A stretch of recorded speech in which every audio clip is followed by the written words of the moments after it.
जय हिंद। Welcome to easy education. Easy education आप सभी का स्वागत है। जैसा कि हम जीके ऑन जीएस के ब्रह्मास्त्र बैच में हमने पोषण को पढ़ लिया था। अब ये पोषण का पाचन कैसे होता है उसको देखना है, तो हम आज पढ़ेंगे पाचन तंत्र। तो चलिए हम अपने वीडियो को स्टार्ट करते हैं और आपको ये वीडियो शुरू से अंत तक देखनी है, जो इम्पोर्टेंट होगा आपके एग्ज़ाम के लिए। चलिए आगे बढ़ते हैं। देखिए पाचन तंत्र, डाइजेस्टिव सिस्टम। देखिए उससे को पढ़ने से पहले हम एक टर्म देख लेते हैं, होलोजोइक। होलोजोइक क्या होता है? तो मनुष्य में पाचन की प्रक्रिया शरीर के अंदर होती है, इसलिए मनुष्य को होलोजोइक प्राणी कहा जाता है। तो आपको क्या पता चला कि शरीर के अंदर अगर पाचन होता है तो ऐसे प्राणियों को हम होलोजोइक कहते हैं। तो मनुष्य उसी में से एक है, इसका पाचन शरीर के अंदर होता है, इसलिए वो होलोजोइक प्राणी है। आइए आगे चलते हैं। अब हम देखते हैं कि पाचन का जो एक ब्रीफ समरी है कि पाचन कैसे शरीर में होता है, कौन कौन से अंग, कौन कौन से एंजाइम, कौन कौन से हार्मोन्स जो होते हैं हमारे पाचन में सहायता करते हैं, उसको हम देख लेते हैं। और भोजन किस प्रकार से मुख से गुदा तक जाता है। तो आइए हम इसका ब्रीफ हिस्ट्री एक बार देखते हैं। देखिए भोजन हम मुख से लेते हैं, ठीक। मुख से लेने के बाद यहाँ पर आता है, यहाँ पर एक पाइप होती है, तो इसे हम बोलते हैं क्या, फूड पाइप। और देखिए ऊपर से नाक से जो होती है एक और पाइप आती है, और ये पाइप जहाँ पर मिलती है उसको हम बोलते हैं फेरिंग्स या कॉमन चैम्बर। तो भोजन की नली और जो श्वास की नली एक जगह मिलती है उसको हम बोलते हैं फेरिंग्स या कॉमन चैम्बर। अब भोजन जो है कि जहाँ पर मिलती हैं वहाँ पर भोजन और श्वास नली दोनों मिलती हैं, तो वहाँ पर एक ढक्कन लगा रहता है जिसको हम बोलते हैं एपिग्लॉटिस। ये इसका कार्य क्या है? इसका कार्य ये है कि अगर यदि हम सांस लेते हैं तो ये फूड नली को बंद कर देता है, जिससे फूड नली में सांस ना जाकर फेफड़े में जाती है। यदि हम सांस लेते हैं तो सांस फेफड़े में जाती है, यदि हम भोजन लेते हैं तो ये श्वास नली को बंद कर देता है, और ये भोजन हमारी किस में आ जाती है, फूड पाइप में। तो आप इतनी बातों को समझे कि भोजन कहाँ से कहाँ तक आया, भोजन यहाँ तक आ गया है। भोजन को किस में जाना है ये कौन डिसाइड करता है? एपिग्लॉटिस, ठीक है। इसको कंट्रोल कौन करती है? तो पीयूष ग्रंथि। हमारी पीयूष ग्रंथि जो होती है, मास्टर पीयूष ग्रंथि होती है, वो इसको कंट्रोल करती है, एपिग्लॉटिस को। आइए फिर आगे देखते हैं भोजन। अब जो है कि भोजन यहाँ से फूड पाइप से सीधे किस में आता है? हमारे आमाशय जो स्टमक है उसमें आता है। अब स्टमक में क्या होता है? तो स्टमक में HCl होता है, हाइड्रोक्लोरिक एसिड। इसमें भोजन को वो क्या करता है? एसिडिक बनाता है और इसमें से उपस्थित कीटाणुओं को मारता है। फिर उसके बाद भोजन का यहाँ पर किस में आता है? तो छोटी आंत में। छोटी आंत में होता है, आते हुए छोटी आंत को हम 3 भागों में बांट देते हैं। कौन कौन से? देखिए एक होता है डेडुनम, एक होता है जेजुनम, एक होता है इलियम। तो छोटी आंत को 3 भागों में बांट देते हैं और भोजन इसी रास्ते से होते हुए छोटी, देखिए जो हम जिस पर घुमा रहे हैं छोटी आंत है, अब यहाँ पर आके जुड़ जाता है। यहाँ पर बड़ी आंत होती है, जहाँ अपेंडिक्स है, यहाँ पर आके जो कि छोटी आंत बड़ी आंत से जुड़ जाता है। अब यह बड़ी आंत से होते हुए भोजन जो है यहाँ पर आते हुए फिर यहाँ पर रेक्टम तक आता है। रेक्टम जिसमें मलाशय जो वेस्ट मटेरियल इकट्ठा होता है, और फिर उसके बाद आपको जब इच्छा होती है त्यागने का तो गुदा के माध्यम से त्याग दिया जाता है, तो भोजन यहाँ से निकल जाता है। तो हम इस सब को ब्रीफ देख लिए कि कौन क्या होता है, कैसे क्या होता है।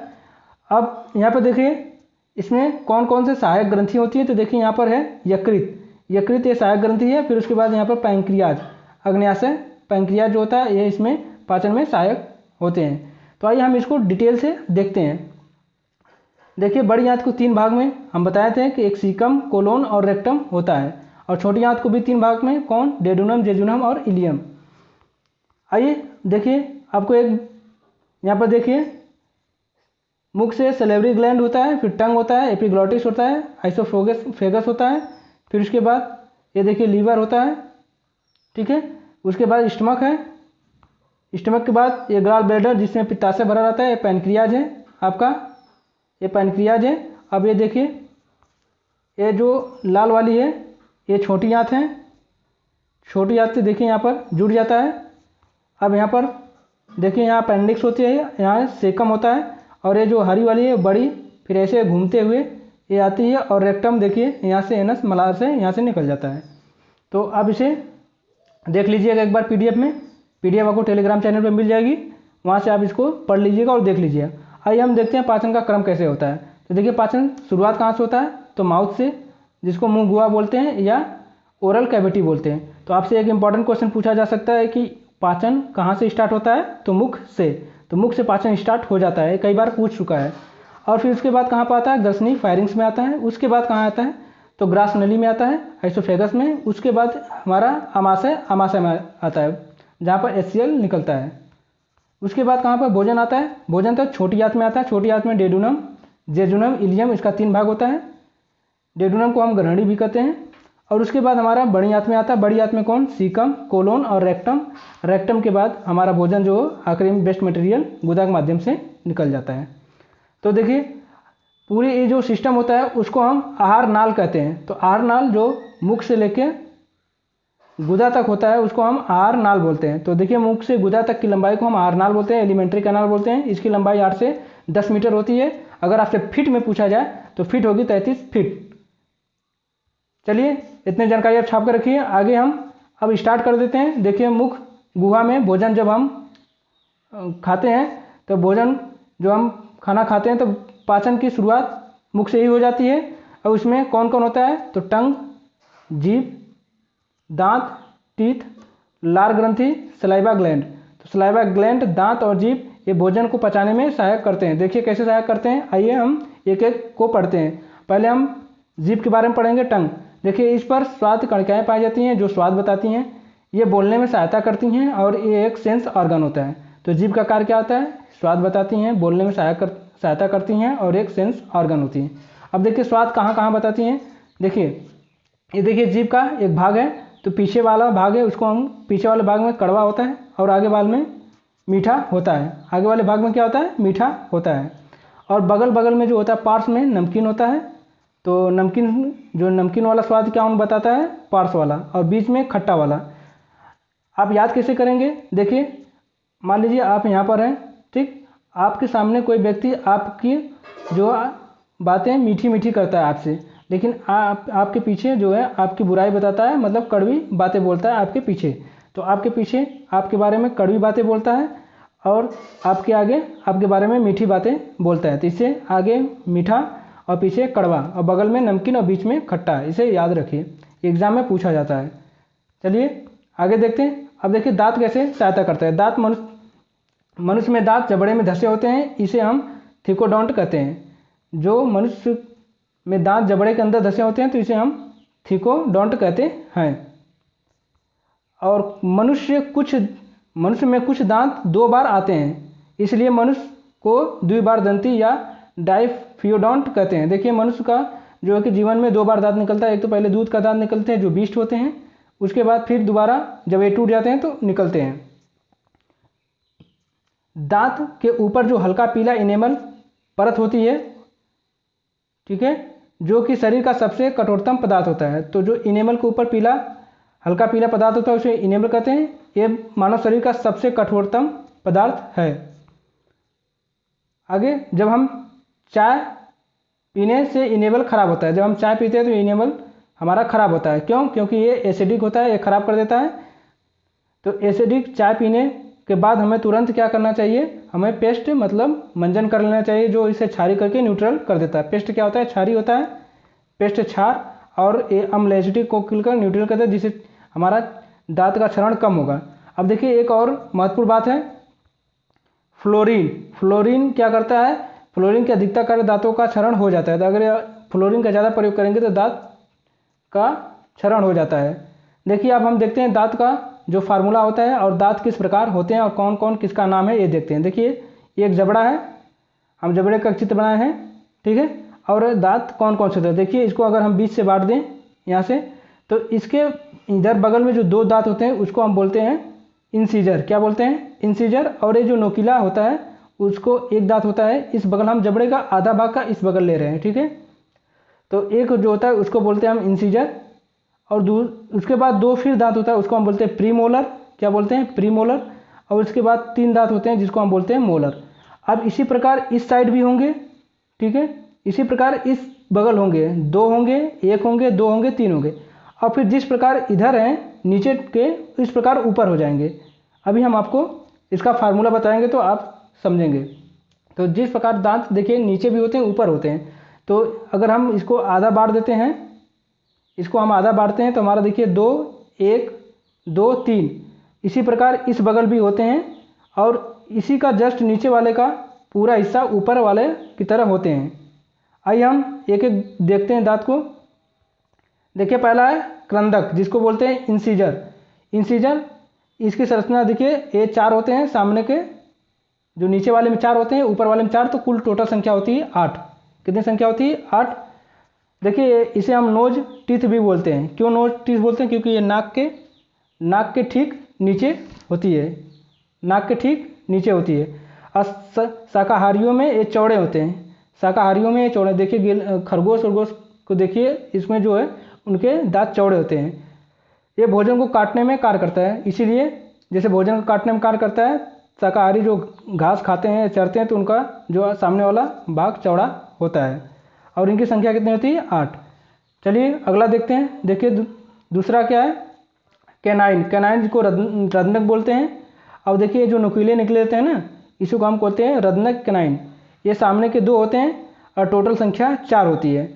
मांसाहारी में बड़े होते हैं, भोजन को चीरता या फाड़ता है। आई टीथ कहते हैं। देखिए आँख के सीधे नीचे होते हैं, जो 2 दांत ऊपर 2 दांत नीचे निकले होते हैं, इसको हम कैनाइन कहते हैं। और ये सीधे आँख के नीचे है, इसलिए हम उसको आई टीथ बोलते हैं। ये मांसाहारियों में बड़े होते हैं और भोजन को चीरने या फाड़ने का काम करते हैं। तो जो नुकीला भाग निकला रहता है उसे हम रत्नक या कैनाइन कहते हैं। आगे हम देखते हैं। देखिए प्रीमोलर अग्रचर्वणक, ये देखिए इसकी संख्या 8 होती है। ये भोजन को पीसने या चबाने का कार्य करता है। बच्चों में यह नहीं पाया जाता है, इसे हम चिक टीथ कहते हैं। ये गाल के पास होता है, इसलिए हम इसे चिक टीथ कहते हैं। तो प्रीमोलर के बारे में याद रखिए, भोजन को पीसने या चबाने का कार्य करता है, बच्चों में नहीं पाया जाता है। तो इंपॉर्टेंट है, बच्चों में नहीं पाया जाता है और इसे चिक टीथ कहते हैं। आगे अगला दांत है मोलर को बोलते हैं हम चवर्णक। यह बीज चबाने और पीसने का काम करता है भोजन को। और बच्चों में थर्ड मोलर नहीं पाया जाता। देखिए 3 मोलर होते हैं, तो इसमें पहला और दूसरा जो है थर्ड मोलर नहीं पाया जाता है, पहला और दूसरा ठीक है पाया जाता है। तो विजडम, इसको विजडम टीथ कहते हैं, बुद्धि दांत कहते हैं। देखिए बुद्धि दांत क्यों? क्योंकि ये बुद्धि के जस्ट कपार सर के नीचे होता है, इसलिए इसे हम बुद्धि टीथ बोलते हैं। तो बच्चों में कौन नहीं पाया जाता है? तो प्री मोलर एकदम नहीं पाया जाता है, ठीक है, प्री मोलर एकदम नहीं पाया जाता है। और लेकिन थर्ड मोलर अगर पाया जाए, मोलर पाया जाता है तो थर्ड मोलर पाया जाता है। तो आपसे क्वेश्चन पूछा जा सकता है। आइए हम दांत का फार्मूला देख लेते हैं। देखिए वयस्क में और बच्चे में। वयस्क में देखिए आई से इंसीजर, सी से कैनाइन, पी एम से प्री मोलर और एम से मोलर। तो देखिए कैनाइन 2 होता है, 2 ऊपर 2 नीचे। फिर उसके बाद कैनाइन 1 ऊपर 1 नीचे। फिर प्री मोलर 2 ऊपर 2 नीचे और मोलर जो 3 ऊपर 3 नीचे। यदि हम इसमें 2 का गुणा कर देंगे तो हमारा 32 दांत हो जाता है। गुणा करके आप जोड़ लीजिएगा, सब 32 दांत हो जाएंगे। अब देखिए बच्चों में क्या होता है। बच्चों में जो इंसीजर 2 होता है, ऊपर भी नीचे भी, और कैनाइन में 1 ऊपर 1 नीचे। अब प्री मोलर एब्सेंट होता है, इसलिए 0 0। और मोलर में 2 ऊपर 2 नीचे। इसमें भी 2 को गुणा कर देंगे तो आपको बच्चे में दांत निकल जाएंगे, कितने दांत होते हैं। तो आप इस फार्मूला को याद रखिए। देखिए कैसे याद रखेंगे। वयस्क में 21 23 और जो बच्चे में होते हैं 21 2 21 0 2 21 0 2, इसे याद रख सकते हैं। आइए आगे बढ़ते हैं। देखिए एक महत्वपूर्ण क्वेश्चन, जो हाथी का सूंड, उसमें उसका सेकंड जो इंसीजर होता है ऊपर वाला, वो बाहर निकल जाता है। तो जो हाथी का सूंड होता है उसमें कौन सा दांत निकलता है? तो भैया सेकंड इंसीजर, जो कैनाइन इंसीजर होता है वो बाहर निकल जाता है। चलिए आगे बढ़ते हैं। अब देखिए लार ग्रंथियाँ, हम देखते हैं लार ग्रंथियाँ सलाइवा ग्लैंड, ठीक है, ये क्या करती हैं? ये एंजाइम का स्रावण करती हैं। ये 3 जोड़ी होती हैं, मतलब 6 होती हैं, ठीक है। तो इसमें देखते हैं पहला कौन कौन है। टाइलिन एंजाइम निकलता है और डायस्टेज, टाइलिन और डायस्टेज एंजाइम निकलता है, जो स्टार्च मंड कार्बोहाइड्रेट को पचाता है। तो आपको बताना है लार में कितनी ग्रंथियाँ होती हैं? 3 जोड़ी ग्रंथियाँ होती हैं। इसमें से कुछ एंजाइम निकलते हैं जो भोजन के पाचन में सहायक करते हैं। तो इसमें से टाइलिन और डायस्टेज जो होते हैं ये स्टार्च और मंड का पाचन कराते हैं। और लाइसोजाइम जो होता है एंजाइम, वो कीटाणु नाशक होता है। जैसे मुंह में भोजन करते हैं तो बहुत सारे कीटाणु भी साथ में चले जाते हैं, तो उसको कौन मारता है? मुंह में ही लाइसोजाइम। अब इसको फिर उसके बाद म्यूलिन एंजाइम निकलता है, ये भोजन को चिपचिपा, देखिए भोजन को जो हम खाते हैं तो लार निकल हमेशा उसको एक चिपचिपा टाइप पेस्ट बना देता है, तो ये म्यूलिन का काम है जो भोजन को चिपचिपा बनाता है। तो आप लार संबंधी इतनी बातें याद कर सकते हैं कि टाइलिन, डाइजेस्टेज, लाइसोजाइम, म्यूलिन, ये सब एंजाइम कहाँ से निकलते हैं? तो लार ग्रंथियाँ से निकलती हैं। इनका कार्य क्या है ये भी याद रखिए। आगे बढ़ते हैं। देखिए नोट, मुख में वसा हुआ प्रोटीन का पाचन नहीं होता है, मुख में भोजन को बोलस कहा जाता है, ये भी पूछा एग्जाम में, ये भी याद रखिए। मुख से ही भोजन का पाचन स्टार्ट हो जाता है, आपको पहले ही हम बता दिए थे। और देखिए यहाँ पर वसा हुआ प्रोटीन का पाचन नहीं होता, किसका? कार्बोहाइड्रेट या स्टार्च का पाचन होता है। अब ग्रसनी, फेरिंग्स, इसे हम श्वास व भोजन का कॉमन चैम्बर कहते हैं, हमने आपको पीछे बताया था। देखिए इसी का हम ब्रीफ जो बताए थे उसी का हम यहाँ पर डिटेल करवा रहे हैं। इसमें पाचन नहीं होता है, तो पाचन इसमें नहीं होता है, और ये जो है श्वास नली और फूड पाइप का चैम्बर होता है, कॉमन चैम्बर। देखिए एपिग्लॉटिक्स क्या होता है? ये भोजन को श्वास नली ट्रैकिया में जाने से रोकने के लिए श्वास नली के मुख पर एक ढक्कन लगा होता है, उसे हम एपिग्लॉटिक्स कहते हैं। तो एक श्वास नली, ठीक है, और एक पाइप नली जहाँ पर मिलती है, यहाँ पर एक ढक्कन लगा रहता है, उसी को हम बोलते हैं एपिग्लॉटिक्स, ठीक है। ये पाइप इधर चली जाती है श्वास में, ये चली जाती है भोजन वाले में। आइए आगे बढ़ते हैं। ग्रास नली जिसको आइसोफेगस बोलते हैं, ये फूड पाइप होती है, यहाँ पाचन नहीं होता है, यहाँ भी पाचन नहीं होता है, यहाँ मुख गुहा से आया हुआ भोजन क्रमांकुंचन के द्वारा आमाशय स्टमक में भेजा जाता है। क्रमांकुंचन क्या होता है? क्रमांकुंचन मतलब भोजन का जो है, देखिए ये है पाइप, तो ये एक बार पचकेगी एक बार फूलेगी, पचकेगी फूलेगी, तो इसी को हम क्रमांकुंचन बोलते हैं, जिससे भोजन जो है कि हमारे आमाशय पेट तक पहुँचता है। तो ग्रास नली क्या करती है? फूड पाइप जो करती है वो भोजन को हमारे आमाशय तक पहुँचाती है। आइए आगे देखते हैं। अब देखिए आमाशय देखिए आमाशय में 3 भाग होते हैं, एक होता है कार्डियक, एक होता है फंडिक, एक होता है पाइलोरिक। तो कार्डियक में HCl निकलता है जो कीटाणुओं को नाशक करता है और भोजन को अम्लीय बनाता है। फंडिक का कार्य क्या है? इसमें रूजी होता है, और भोजन जो होता है 4 से 5 घंटे इसी में रहता है, ठीक है। रूजी क्या करता है?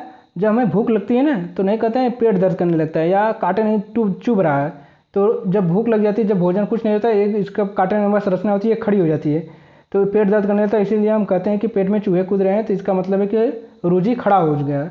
तो रूजी जब खड़ा हो जाता है ना, तो वो दर्द करने लगता है जब कुछ नहीं रहता है। तो फंडिक में रूजी पाया जाता है, भोजन 4 से 5 घंटे इसी में रहता है। देखिए पाइलोरिक में जठर ग्रंथि, जिससे गैस्ट्रिक ग्लैंड कहते हैं, इससे जठर रस निकलता है, इसमें पेप्सिन और रेनिन पाया जाता है। इसको हम डिटेल में आगे आपको बताएंगे। चलिए आगे देखिए आमाशय से HCl, पेप्सिन और रेनिन एंजाइम किससे निकलता है? जो पाइलोरिक भाग होता है स्टमक का, उसमें गैस्ट्रिक जूस होता है, पाचन रस, ठीक है। तो रेनिन का काम दूध का पाचन करता है, और पेप्सिन प्रोटीन का पाचन। देखिए आपको कहीं भी सीन दिख दिया ना, तो इसका मतलब कि वो प्रोटीन का पाचन करने वाला है। आपको कहीं भी अगर सीन दिख जाए तो वो प्रोटीन का पाचन करने वाला है, ठीक है। तो आप याद रखिए, रेनिन दूध का पाचन, पेप्सिन प्रोटीन का पाचन, ठीक है। HCl कार्डियक में निकलता है, और जो पाइलोरिक में गैस्ट्रिक जूस निकलता है। आगे आते हैं। आमाशय में भोजन की प्रकृति अम्लीय होती है। आमाशय में भोजन को काइम कहा जाता है। देखिए मुख में हम भोजन को क्या कहते थे? तो हम बोलस कहते थे। क्या कहते थे? बोलस कहते थे, और मुख में उसके बाद आमाशय में काइम कहा जाता है। आगे अब भोजन जो है वहाँ से छोटी आंत में आता है, तो छोटे आंत स्मॉल इंटेस्टाइन, ठीक है। आहार नाल सबसे बड़ा होता है, ठीक है, ये 6 मीटर होता है। हमारा पूरा आहार नाल का सबसे बड़ा अंग कौन होता है, भाग कौन होता है? तो ये छोटी आंत होती है। देखिए हमारा आहार नाल ही 8 से 10 मीटर का होता है, जिसमें से 6 मीटर अकेले यही होता है, ठीक है। इसको भी 3 भाग में बांटते हैं, डिड्यूनम, जेजुनम, इलियम, ठीक है। तो डेड्यूनम, जेजुनम, इलियम। अब देखिए इलियम में इरेप्सिन प्रोटीन का पाचन करता है। देखिए प्रोटीन जो है लास्ट में इसी जगह पचता है, जो बचा उचा रहता है, और यहाँ पर विलाई पाया जाता है, जो भोजन का पाचन व अवशोषण करता है। तो आपको बता दें, इलियम में भोजन का और जल का पूर्ण पाचन या अवशोषण हो जाता है। तो आपसे पूछा जाता है, तो आप इसके याद रखिए कि इलियम में पूर्ण पाचन हो जाता है भोजन का। यहाँ पर जल और पोषक तत्वों को अवशोषित कर लेता कौन? इलियम। आगे डेड्यूनम, हम डेड्यूनम को पढ़ते हैं। देखिए एक एक भाग को पढ़ेंगे। डेड्यूनम, इसमें कोलेसिस्टोकाइनिन जो हार्मोन्स निकलता है और सिक्रेटिन हार्मोन्स, ये क्या करते हैं, सॉरी हार्मोन्स नहीं होते हैं, ये एंजाइम होते हैं। ये क्या करते हैं, सॉरी एंजाइम होते हैं, हार्मोन्स होते हैं।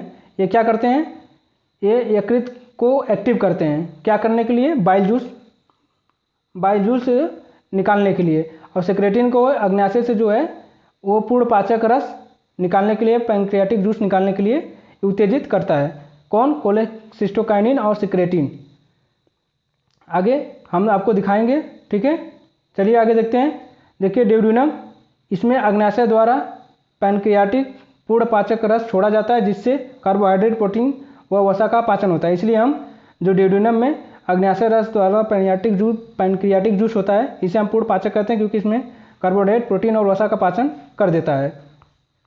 आगे नोट देखिए, लीवर से संश्लेषित पित्त रस जो है बाइल जूस ग्रहणी में वसा का इमल्सीकरण करता है, अर्थात वसा के बड़े बड़े अणुओं को छोटे छोटे अणुओं में तोड़ देता है। तो लीवर से जो बाइल जूस आता है ना, वो वसा को पचाता है। किसको पचाता है, वसा को। और जो पैंक्रियाटिक जूस आता है ना, वो वसा को उसके बाद प्रोटीन को और कार्बोहाइड्रेट को पचाता है। तो इमल्सीटोटेड छोटे छोटे अणुओं में जो है कौन तोड़ देता है, बाइल जूस, और उसको पचाने का कार्य कौन कर देता है, पैंक्रियाटिक जूस, जो पैंक्रियाटिक जूस है वो पूरा कर देता है। देखिए यहाँ पर दिखाया गया है, लिपिड, बाइल जूस और छोटे छोटे अणु में टूट के इमल्सीकरण में टूट जाता है। अब इसमें हम देते हैं ग्रहणी में पाचन। ड्यूडेनम में पाचन कैसे होता है, तो एमाइलेज, लाइपेज और ट्रिप्सिन।